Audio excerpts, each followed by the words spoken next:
হেই Jude, বিখ্যাত British band বিটলসের বিশ্ববিখ্যাত গান আজকের দিনটির জন্য, যেটা ইংলিশ ফুটবল সমর্থকদের থিম সং। তাদের থিম সং তো কামিং হোম। 1966 বিশ্বকাপ যে তারা জিতেছে, এরপরে আবার বিশ্বকাপ ঘরে আসছে, ঘরে আসছে, ঘরে আসছে, এই চেঁচামেচি তো তারা করছেন গানের সুরে সুরে অনেকগুলো বিশ্বকাপ ধরে।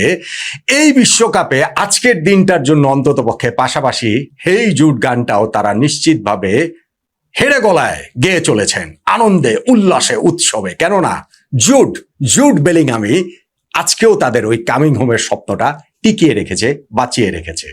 জুড বেলিংহামের জোড়া গোলে ইংল্যান্ড নরওয়ের বিপক্ষে পিছিয়ে পড়ার পরও, আর্লিং হল্যান্ডের নরওয়ের বিপক্ষে পিছিয়ে পড়ার পরও ম্যাচটা জিতে নিয়েছে কোয়ার্টার ফাইনালে। 90 মিনিটে জিততে পারেনি, এক্সট্রা টাইমে গিয়ে জিতেছে। এখন তারা উঠে গেল সেমিফাইনালে। 1966 বিশ্বকাপ জয়ের পরে সেমিফাইনালে দুইবার উঠেছিল। 1990 সালে সেইখানেও তারা হেরে গেছে সেমিতে, 2018 সালে সেইখানেও তারা হেরে গেছে সেমিতে।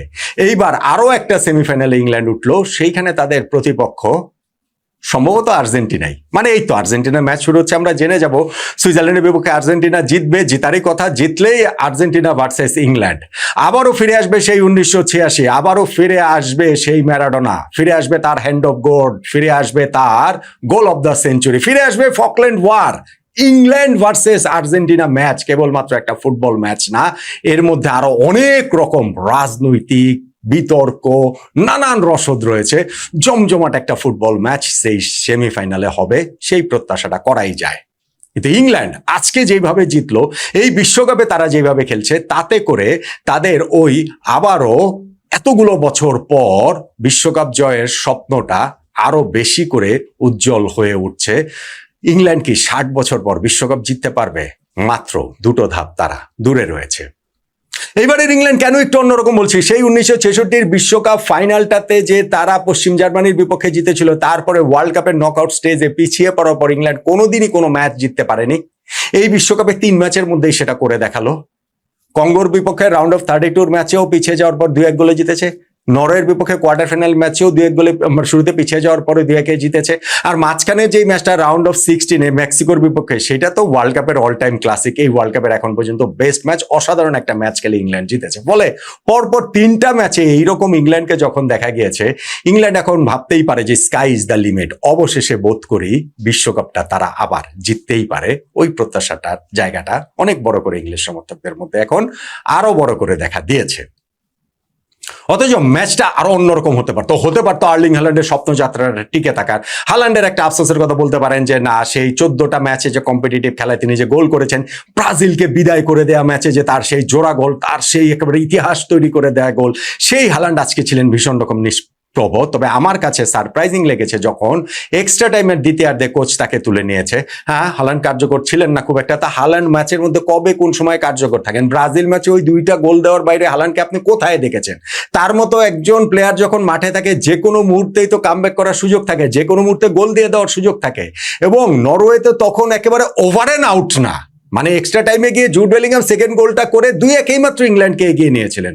ফলে ওই সময় হল্যান্ডকে তুলে নেওয়া, বিশ্বকাপ থেকে তার এরকম একটু ম্রিয়মান বিদায় হয়ে যাওয়াটা একটু সারপ্রাইজিং। এবং সেইখানটাতে বড় আর একটা আফসোসের জায়গা থাকবে, যখন নরওয়ে 1-0 গোলে এগিয়ে গিয়েছিল এবং সেই এগিয়ে যাওয়ার সময় হল্যান্ড সেটা 2-0 করতেই পারতেন, যদি তার সতীর্থ সরলোট তাকে বলটা বাড়াতেন। ভীষণ সুবিধাজনক জায়গায় পেয়ে কেন যে তিনি হল্যান্ডকে বলটা দিলেন না, হল্যান্ডকে দিলে পুরো গোলবার তার সামনে, শুধু ইংলিশ গোলকিপার জর্ডান পিকফোর্ড তার সামনে ছিলেন, কিন্তু ওই বলটা যে তিনি কেন পাস দিলেন না, নিজে শট নিলেন না, কি কাটাতে চাইলেন, কি করলেন, গ্লোরিয়াস অপরচুনিটিটা নরওয়ের মিস হয়ে গেল। সেইটা নিয়ে নিশ্চয়ই এখন তারা আফসোসে পড়ছে। তবে তারা ফাইট দিয়েছে, তুমুল ফাইট দিয়েছে, ইংল্যান্ডকে একেবারে ঘাম ঝরিয়ে ছেড়েছে। শুরুতেই তারা গোল দিয়ে এগিয়ে গেছে। 36তম মিনিটে হ্যারি কেনের কাছ থেকে বলটা কেড়ে নিয়ে ওডেগার্ড যে পাসটা দিয়েছেন, সেইখান থেকে বাম সাইড দিয়ে বক্সে ঢুকে শেডরুপ তিনি যে শটটা নিয়েছেন, অসাধারণ সেই শটে হচ্ছে গিয়ে জর্ডান পিকফোর্ড বিট হয়েছেন। 1-0 গিয়ে গেছে এবং তারপরে আমি বললাম সেটা 2-0 হতে পারতো যদি হল্যান্ডকে পাসটা দেওয়া হতো। সেই পাসটা দেওয়া হয়নি। ইংল্যান্ড আবার সেই বিরতির আগেই খেলায় ফিরে এসেছে জুড বেলিংহামের গোলে, এবং তিনি অ্যান্থনি গর্ডনের পাসটা ধরে নরওয়ের বক্সে রাশ করে ঢুকে সেই মানব জটলার ভেতর থেকে বাম পায়ের প্রেসিং শটটাতে কোনাকুনি এইভাবে বলটাকে জালের ঠিকানায় পাঠিয়ে দিলেন। ইংল্যান্ড ম্যাচে ফিরে আসে। ইনফ্যাক্ট তারা এগিয়েও গিয়েছিল বলে মনে হয় যখন হ্যারি কেন একটা ডিং করে বলটাকে আবারও জালে পাঠিয়ে দেন, কিন্তু সেটা অফসাইডের কারণে বাতিল হয়ে যায়। সেকেন্ড হাফে অবশ্য ওই জায়গাটাতে নরওয়ে ভেবেছিল যে তারা গোল করে মানে আবারও এগিয়ে গিয়েছে। বলটা তারা জালেও পাঠিয়েছিল, কিন্তু কর্নার থেকে নেওয়া ওই গোলটার বিল্ড আপের সময়, বিল্ড আপ মানে কি, কর্নারটা করার আগে ইনফ্যাক্ট হালান্ড ওইখানে ধাক্কা দিয়ে এলিয়ট অ্যান্ডারসনকে ফেলে দিয়েছিলেন। ফলে ওইটাকেও আসলে চেক করার পরে ভিআরের ওইখান থেকে হচ্ছে গিয়ে গোলটা বাতিল হয়ে যায় এবং ইংল্যান্ডের একটা হাফ ছেড়ে বাঁচার সুযোগ তৈরি হয়। ম্যাচের বাকি সময়টাতেও কিন্তু কাঁপিয়ে দিয়েছিল ইংল্যান্ডকে কয়েকবার। মনে হয়েছিল যে একটু এদিক ওদিক হলেই ম্যাচের রেজাল্ট অন্যরকম হতে পারতো। একটা তো হচ্ছে গিয়ে ক্রসবারে পর্যন্ত প্রতিহত হলো, কিন্তু খেলা যখন এক্সট্রা টাইমে চলে গেল সেই জায়গায় জুড বেলিংহামের আবারও একটা ম্যাজিক, এবং তিনি এইবার নরওয়ের গোলকিপার নাইল্যান্ডের ভুলের সুযোগটা নিলেন। এই নাইল্যান্ড ব্রাজিলের বিপক্ষে ম্যাচে জয়ের পার্শ্বনায়ক আর্লিং হাল্যান্ডের পর সবচেয়ে বেশি করে তার কথাই বলতে হবে। 5-5টা সেভ করেছেন, 4-5টা অনেকগুলো সেভ করেছেন নিশ্চিতভাবে, কিন্তু এই ম্যাচটাতে মর্গান রজার্সের যে দূরপাল্লার শট সেটা তিনি ঠিক মতো গ্রিপ করতে পারেননি। বলটা রিবাউন্ড হয়ে যে চলে যায়, সেইটাই রাশ করা জুড বেলিংহাম বারে ওইখানে হচ্ছে জালের ঠিকানায় পাঠিয়ে দিলেন। ইংল্যান্ড 2-1 গোলে এগিয়ে গেল। নাটকীয়তা সেখানে শেষ হয়নি, কেননা এইখানটাতে ইংল্যান্ড একটা পেনাল্টি পেয়েছিল, যেইটা আবার ভিআর দেখার পরে সেই পেনাল্টির সিদ্ধান্তটা ওভারটার্ন করা হলো, বাতিল করে দেওয়া হলো ইংল্যান্ড। তাই শেষ সময় পর্যন্ত কোনো মতে ঝুলেছিল, কেননা নরওয়ে একটা গোল দিলেই খেলাটা আবার টাই ব্রেকারে চলে যেতে পারত। কিন্তু আর্লিং হাল্যান্ডকে যখন কোচ তুলে নিয়েছেন, তারপরে ইংল্যান্ডের ওই ডিফেন্স লাইনে আর পেনিট্রেট করার মতো কিছু ভীতি তারা ছড়িয়েছে নরওয়ে, কিন্তু শেষ পর্যন্ত গিয়ে ভাইকিংসদের বিদায় হয়ে যায় বিশ্বকাপ থেকে।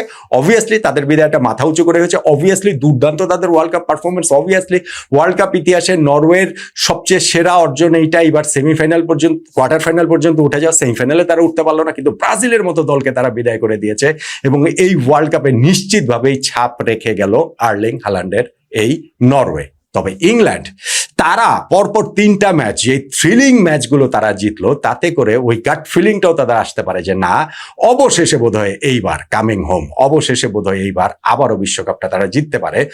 অবভিয়াসলি এখনো ধরেন সেমিফাইনালে প্রবাবলি আর্জেন্টিনার মতো এরকম বিরাট বড় বাধা আছে, ফাইনালে গিয়ে ফ্রান্স বা যদি তারা ফাইনালে উঠতে পারে ফ্রান্স বা স্পেনের মতো বিরাট বড় বাধা রয়েছে। কিন্তু গত 3টা ম্যাচে জয়ের কারণে যেমনি তারা ওই কামিং হোমের গান গাইবে, এবং আজকে হেই জুডো গান গাইতে গাইতে ইংল্যান্ড নিশ্চয়ই সেই 1966 ফেরানোর স্বপ্নটা এখন আরো অনেক বড় করেই তারা দেখছে। হবে নাকি ইংল্যান্ডের কামিং হোম হেই জুডের মাধ্যমে?